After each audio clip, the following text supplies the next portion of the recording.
Hi, welcome to vibration classes. और आज हम लोग अपनी इस क्लास में जो है आए हैं एक नए चैप्टर के साथ, जिसका नाम क्या है, घर की सजावट। आप सभी जानते हैं ये हमारा तीसरा चैप्टर है। बहुत मतलब बेसिक क्वेश्चन से बनते हैं, आपके इम्पॉर्टेंट है कुछ कुछ जो इस चैप्टर में बहुत इंपॉर्टेंट चीज़ें हैं, वही मैं लेके आऊँगी। इससे ज़्यादा इसमें आपके कई सारे ये दिए हैं कि उपकरण दिए गए हुए हैं कि कौन कौन से उपकरण हम घर की सफाई के लिए प्रयोग करते हैं।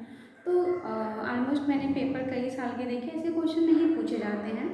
और जो क्वेश्चन पूछे जाते हैं जैसे घर में सफाई के नियम क्या क्या होते हैं, सफाई के प्रकार क्या क्या होते हैं। वैसे ये चैप्टर आपने क्लास 9th में अगर आपने अच्छे से पढ़ा होगा तो आपको याद होगा कि ये वही का वही चैप्टर आपके उठा के क्या कर दिया गया, 10th में डाल दिया गया है। तो आइए हम देखते हैं क्या है घर की सफाई। हमारा तीसरा चैप्टर है, तीसरे चैप्टर का नाम क्या है, घर की सफाई। और ये एक ऐसा चैप्टर है जिसे आप सभी लोग परिचित होंगे, क्योंकि हम घरों में रहते हैं। आप और हम दोनों जो है, आप हम सब जितने भी लोग हैं घर में रहते हैं। और हमारे घर में क्या है, साफ़ सफाई हम प्रतिदिन करते हैं। हम साफ़ सफाई क्यों करते हैं, घर की सजावट क्यों करते हैं, ये सब एक बेसिक से क्वेश्चन है। मतलब इसको अगर आप लोग थोड़ा सा सुन भी लेंगे और अपने दिमाग से भी लिखेंगे, जब आपके एग्ज़ाम में आएगा तो आप अच्छे से उसको कर सकते हैं।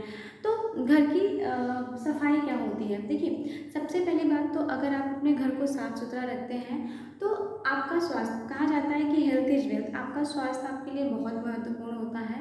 और अगर आप अपने आसपास अपने घर की साफ़ सफाई नहीं रख रहे हैं बेटा, तो आप अपने शरीर के लिए बहुत सारी अपने शरीर के अपने लिए और अपने परिवार के लिए बहुत सारी बीमारियों का आमंत्रण दे रहे हैं। तो सबसे ज़रूरी चीज़ क्या होती है कि सबसे ज़रूरी चीज़ होती है कि हमें साफ़ सुथरा रहना चाहिए। व्यक्तिगत तौर पे भी हमें अपनी सफाई करनी चाहिए, जैसे हमें हमारे बालों का, नाखूनों का, आँखों का, अपने शरीर का, सबकी साफ़ सफाई रखनी चाहिए। उसी प्रकार से हमारे आसपास जो हमारी चीज़ें हैं, हमारे घर में जहाँ किचन में है, जहाँ हमारा बेडरूम है, वो हमारा आसपास का वातावरण, ये ऐसा भी नहीं है कि आप अपने घर की साफ़ सफाई करके घर के ही पास कूड़ा इकट्ठा कर दे रहे हैं। नहीं, आपको अपने घर के सफाई के साथ साथ अपने आसपास की सफाई का भी विशेष ध्यान देना है। तभी क्या होगा कि सिर्फ आपके घर का, आपका घर साफ़ है लेकिन आस पड़ोस का आसपास का वातावरण बहुत ही ज़्यादा गंदा है, तो वहाँ से भी बीमारियाँ आपके घर आ सकती हैं। ऐसा नहीं कि सिर्फ आपका घर साफ़ है तो वो नहीं आएंगे।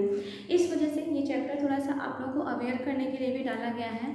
तो इसमें लिखा क्या है कि सफाई के अंतर्गत वे सभी वस्तुएं सम्मिलित हैं जो स्वास्थ्य को बढ़ाती हैं। मैंने आपको पहले ही बताया कि सफाई और स्वच्छता का सीधा संबंध किससे होता है, हमारे स्वास्थ्य से होता है। किससे होता है, हमारे स्वास्थ्य से होता है, तथा उसको बनाए रखने में सहायक होती हैं। परिवार के सदस्यों के स्वास्थ्य एवं सर्वांगीण विकास हेतु घर में सफाई का होना नितांत आवश्यक होता है। स्वच्छ घर में रहने से व्यक्ति का मन प्रसन्न होता है।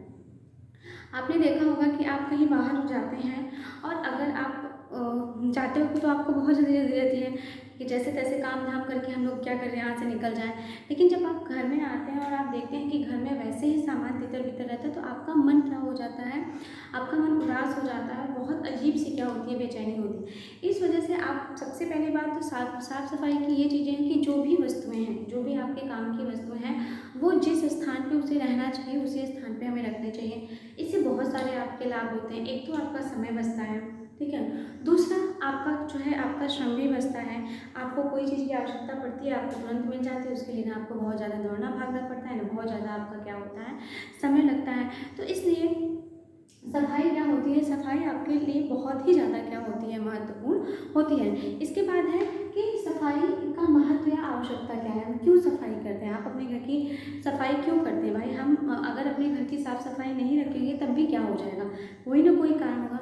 सबसे पहली बात बेटा, आप अपने घर की सफाई किस लिए करते हैं कि आप अपने घर के सौंदर्य को बढ़ाना चाहते हैं। देखिए, जब आप अपने घर में सारे सामानों को एक ही जगह जो है तितर बितर करके रखेंगे तो वो देखने में ना अच्छा लगेगा और ना ही आपका मन प्रसन्न होगा। दूसरी चीज़, जब आप अपने घर में प्रत्येक चीज़ों को सही ढंग से सही तरीके से रखते हैं तो आपके घर का सौंदर्य बढ़ जाता है। जैसे आप हैं, आपको पता है कि काजल आपकी आँख में ही लगेगा, ठीक है। नहीं, अगर आपने काजल अपने होंठ पे लगा लिया तो कैसा लगेगा।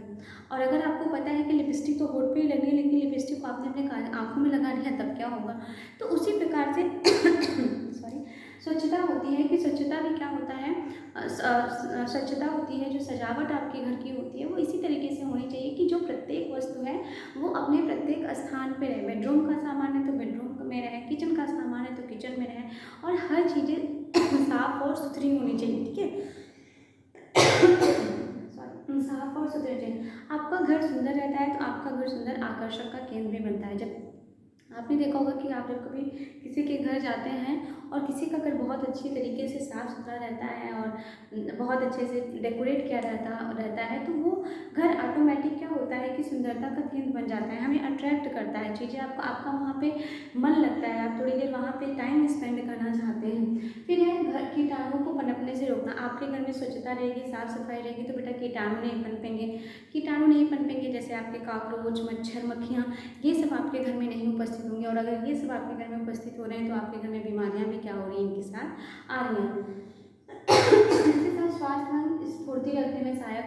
हम स्वस्थ रहेंगे, हमारे घर में साफ सफाई रहेगी, हमारे आसपास साफ सफाई रहेगी तो हम स्वस्थ रहेंगे, हम बीमारियों के घेरे में नहीं आएंगे।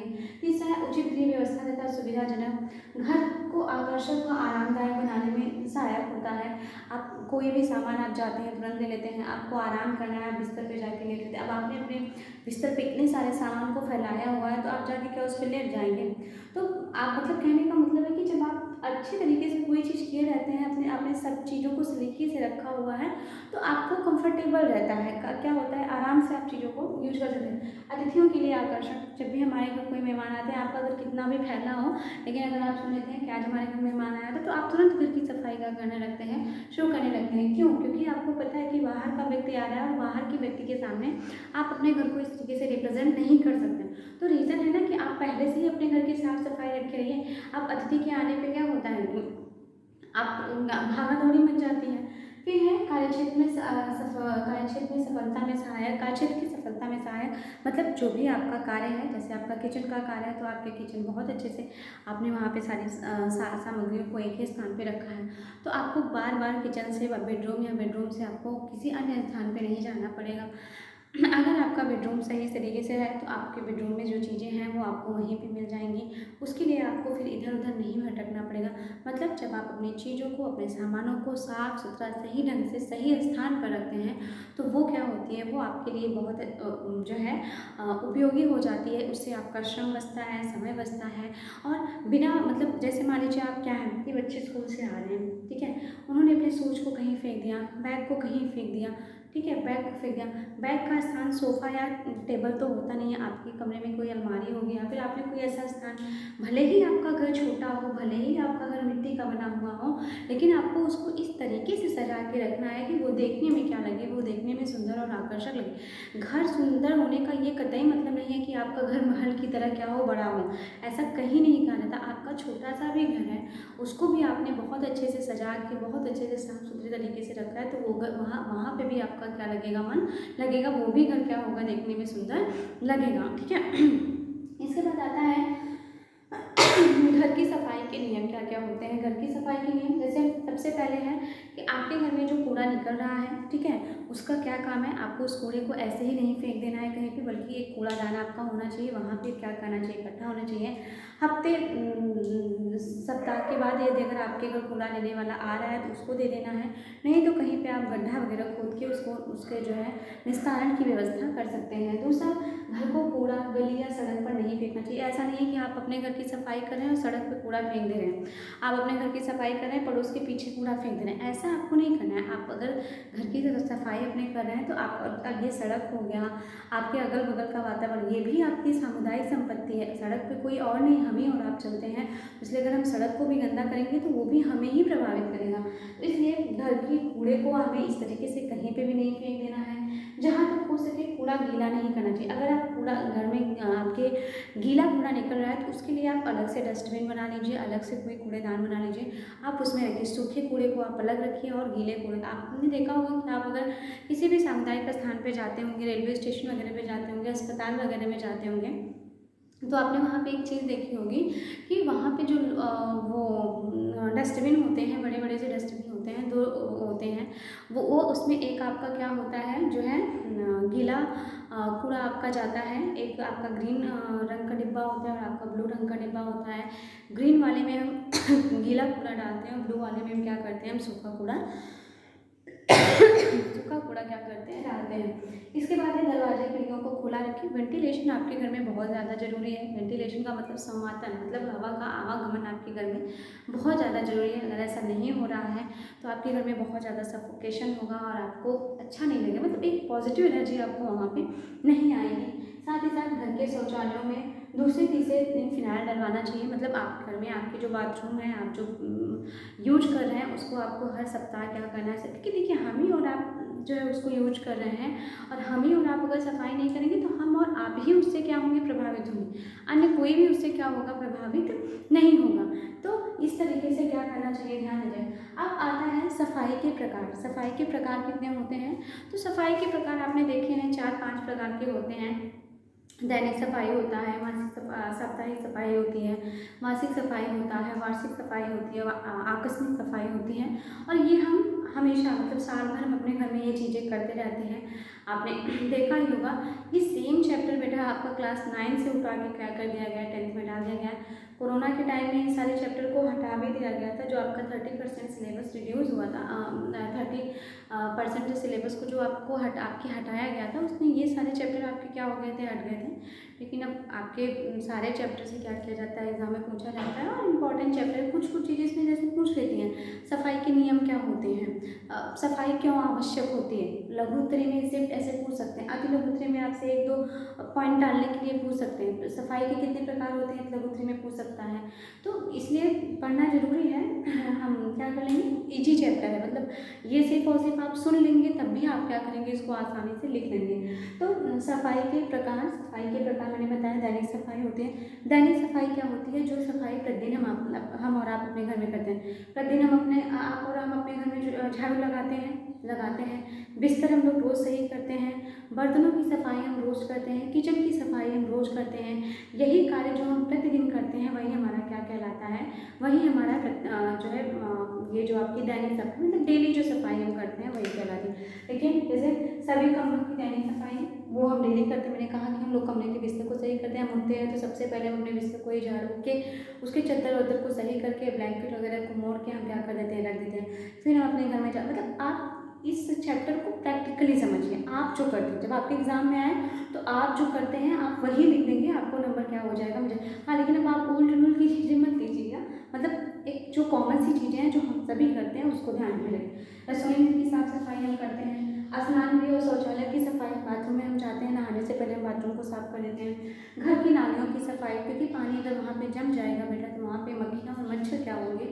जैसे इस समय बरसात का सीजन है, जहाँ पे भी पानी आपका इकट्ठा हुआ होगा बेटा वहाँ पे आपके मच्छर, डेंगू मलेरिया के मच्छर पनपने शुरू हो जाते हैं, जिससे क्या होते हैं कि आप ही बीमार होंगे। ठीक है, फिर आपका आता है साप्ताहिक सफाई। साप्ताहिक सफाई, जैसे आप स्टूडेंट हैं तो आप क्या करते हैं, आप अपने काम बताइए, खुद आप अपने काम को बताइए। आप हर सप्ताह अपने कपड़े वगैरह धुलते हैं, मतलब रोज़ तो धुलते नहीं क्योंकि रोज़ भाई आपको स्कूल जाना रहता है, लेकिन जिस दिन छुट्टी होती है उस दिन आपको बहुत सारे काम रहते हैं। आप क्या करते हैं, आप अपने कपड़ों को साफ करते हैं। घर में जो जाले वगैरह, क्योंकि उस दिन थोड़ा हम रिलैक्स होते हैं, हमारा छुट्टी रहता है तो हम घर की थोड़ी सी सफाई, जाले वगैरह जो जहाँ लगे होते हैं, गमले वगैरह को हम पोंछ देते हैं। जो आपके घर में फूलदान वगैरह होते हैं उनको हम थोड़ा सा देख लेते हैं कि सही है कि नहीं सही है। फिर है चादर व तकियों का कवर बदल देना, क्योंकि हर सप्ताह भर आपका चलता है तो उस दिन हम क्या करते हैं, जो हमारी चादर होती है, जो हमारे तकिए होते हैं उनको हम बदल देते हैं। मसाले के डिब्बों को साफ़ करना, दरवाजे के शीशों को साफ़ करना, फ्रिज का सामान अगर आपका तितर बितर है तो वो आप क्या कर लेते हैं, सही कर लेते हैं। पर्दे वगैरह धो लेते हैं, जो आपके टेबल पे जो आप टेबल मैट वगैरह लगा लेते हैं उसको भी साफ़ कर लेते हैं। फिर आपका आता है मासिक सफाई। मासिक सफाई ऐसी सफाई जो आप महीने में एक बार करते हैं। ठीक है, महीने में एक बार बेटा बहुत सारी, जैसे आप राशन खरीदते हैं, ठीक है, आपका सैलरी आती है तो महीने में हम क्या करते हैं, महीने में सबसे पहले राशन भरवाते हैं। तो राशन भरवाएंगे तो आप भंडार गृह को जो एक बार है फिर उसको साफ़ सुथरा करके फिर आप उस राशन को रखेंगे ना। फिर अनाजों को धूप दिखाना होता है। रसोई घर की सफाई, उसमें हम रसोई घर को बहुत अच्छे तरीके से साफ़ करते हैं ताकि क्या हो कि हाँ जो है आपका किचन बढ़िया से, क्योंकि साफ़ सफाई रखना जरूरी ना। आप भंडार गृह में साफ़ सफाई नहीं करेंगे तो वहाँ पे फफूंदी, अनाज वगैरह है वहाँ पे फफूंदी वगैरह लग सकती है, किचन में भी ये सारी चीज़ें दिख सकती हैं। फिर है वार्षिक सफाई। वार्षिक सफाई बेटा जैसे घर की आप मरम्मत, जैसे होली दिवालियों पे जो बड़े त्यौहार होते हैं, जैसे आपके ईद हो गई, होली हो गई, दिवाली हो गई, इन सब पे हम क्या करते हैं, साल भर में बहुत अच्छे पूरे घर को आप खुद ही देखिए आपके घर में जितने कबाड़ होते हैं वो कब निकल के आते हैं। आपकी होली और दिवाली पे ही क्या होते हैं, वो सारे कराते हैं, घर की पुताई वगैरह आप उसी समय कराते हैं। उसके साथ ही साथ जो भी अनावश्यक घर में वस्तु होती है, जैसे कबाड़ वगैरह की जो भी चीज़ें निकलती हैं उनको हम क्या कर देते हैं, बेच देते हैं। कबाड़ी वाले को हम क्या कर देते हैं, बेच देते हैं। फिर है आकस्मिक सफाई। देखिए आकस्मिक का मतलब ही होता है कि जो सफाई आपको अचानक से करनी पड़ी। आप अच्छे खासे बैठे हैं, तब तक आपको पता चला कि आपके कोई बहुत ही खास रिलेशन के लोग आ रहे हैं, खास ही बहुत ही जो है खास रिलेटिव हैं। तो अब आप क्या करेंगे, आप फटाफट कमरे की सफाई कर लेंगे, किचन की सफाई कर लेंगे, ट्रे वगैरह जिसमें पानी ले जाना होगा उसको साफ़ कर लेंगे। मतलब अचानक से वो सफाई आपको करनी पड़ी, उसके लिए आप कपड़े भी जो है उसके लिए आप कुछ करने वाले नहीं थे। तो अचानक से, और फिर अचानक से क्या होता है कि कभी कभी धूल वगैरह आंधी वगैरह आ जाती है, बारिश बहुत ज़्यादा होने लगती है, पानी घर में आने लगता है। तो वो सब क्या होते हैं, अचानक होते हैं, धूल भर जाती है आपके घरों में। तो फिर जब धूल हवा ख़त्म होगी तो फिर आप घर की क्या करने लगेंगे, सफाई करने लगेंगे। तो घर में गंदगी, अचानक से मेहमानों का आगमन, ये सब क्या है बेटा, ये सब आपके आकस्मिक सफाई क्या होते हैं। फिर आता है घर में मक्खियों से बचाओ या मच्छरों से बचाओ। बहुत आसान है, अगर आप इतनी चीज़ें अपने घर में कर रहे हैं तो मक्खी और मच्छर आपके घर में नहीं प्रवेश करेंगे। लेकिन अगर आप नहीं कर रहे हैं तो मक्खी और मच्छर आपके घर में क्या करेंगे, प्रवेश करेंगे। वो उसे अपना ही घर समझ लेंगे, आपका घर नहीं समझेंगे। सबसे पहली बात तो स्वच्छता, साफ सफाई का विशेष ध्यान रखना है बेटा, ये बहुत ज़रूरी है। ठीक है, ये क्या है, ये बहुत ही ज़्यादा जरूरी है। प्रकाश एवं वायु की व्यवस्था, अब मैंने कहा कि ventilation is the most important. ठीक है, किसी भी घर के लिए बेटा वेंटिलेशन बहुत ज़रूरी होता है। अगर वेंटिलेशन नहीं है तो फिर आपको वो घर हर तरीके से आपके अंदर वहाँ पे नेगेटिव एनर्जी आती रहेंगी। तो प्रकाश एवं वायु की व्यवस्था जब उचित रहेगी तब भी प्रकाश, क्योंकि प्रकाश भी बहुत ज़्यादा जरूरी होता है आपके घरों में आना, क्योंकि उससे सूर्य की किरणें, जो अल्ट्रावायलेट सूर्य की किरणें आती हैं, वो जो मच्छर और मक्खियाँ होती हैं, आपको पता है ना कि जो मक्खियाँ होती हैं, मच्छर होते हैं, ये अंधेरों में ही पनपते हैं, ये रोशनी में नहीं पनपते हैं, अंधेरों में पनपते हैं। तो इस वजह से अगर आपके घर में पर्याप्त रोशनी आ रही है, पर्याप्त हवा आ रही है, तो इनका आपके घरों में आना वो हो जाता है। फिर खाने की वस्तुओं को ढककर रखिए। सबसे पहली बात तो आप देखिए, अगर ये अभी आप इसके बाद वो पढ़ेंगे, संक्रामक बीमारियां पढ़ेंगे। ठीक है, संक्रामक बीमारियां क्या होती हैं, संक्रामक का मतलब ये होता है कि जो एक व्यक्ति या एक जीव जंतु, मतलब किसी के द्वारा किसी दूसरे व्यक्ति को क्या हो जाए, कोई रोग हो जाए, तो वो क्या होगा, संक्रामक। मतलब जो चल के एक तरीके से, जैसे मुझे हुआ है, मैंने छीन लिया, जैसे कोरोना था आपका एग्जाम्पल के तौर पर, सबसे अच्छा है कि आपका कोरोना जैसे था। तो कोरोना से सबने अच्छे से जान लिया होगा कि संक्रामक बीमारी क्या होती है। तो खाने की वस्तुओं को आपको क्या करना है, ढक कर रखना है, क्योंकि अगर उस पर मक्खियाँ मच्छर बैठ गए तो वो किसी न किसी गंदगी पर बैठ के आए होते हैं, उनके पैर में वो गंदगियाँ चिपकी रहती हैं, फिर वो आपके भोजन पे जाएंगे, और उनके पैरों में जो भी जीवाणु या विषाणु चिपके होंगे वो आपको क्या करेंगे, बीमार करेंगे। नेक्स्ट है मक्खी मार, मतलब आप मच्छरदानी का प्रयोग कर सकते हैं। आप बहुत सारे आजकल मार्केट में मक्खी मार के कागज़ आ रहे हैं, आपका गुड नाइट लिक्विड आ रहा है, ये सारी चीज़ें ऐसी आ रही हैं जो कि आप इनका क्या कर सकते हैं, प्रयोग कर सकते हैं आसानी से, और अपने घर को साफ सुथरा रख सकते हैं। तो ये आपका चैप्टर था, इसमें एक दो चीज़ें अभी और हैं। मुझे लगता है कि जैसे है कि कूड़े का निस्तारण कैसे किया जाए, एक यही इम्पॉर्टेंट है। तो इसको हम लोग नेक्स्ट वीडियो में देख लेंगे, उसके बाद इसके क्वेश्चन आंसर देख लेंगे, तो आपका ये चैप्टर क्या हो जाएगा, क्लियर हो जाएगा। अच्छे से आप लोग पढ़ लीजिएगा। अगर नहीं समझ में आया होगा तो फिर से आप कमेंट बॉक्स में आप जो है क्वेश्चन लिख दीजिएगा जो नहीं समझ में। हालांकि ऐसा इस चैप्टर में कुछ भी नहीं है कि जो आपको समझ में ना आया हो, और आगे हम नेक्स्ट वीडियो लेके आएंगे इसी चैप्टर का। तब तक के लिए अपना ध्यान रखिए और अच्छे से आप लोग पढ़ाई करिए। Thank you.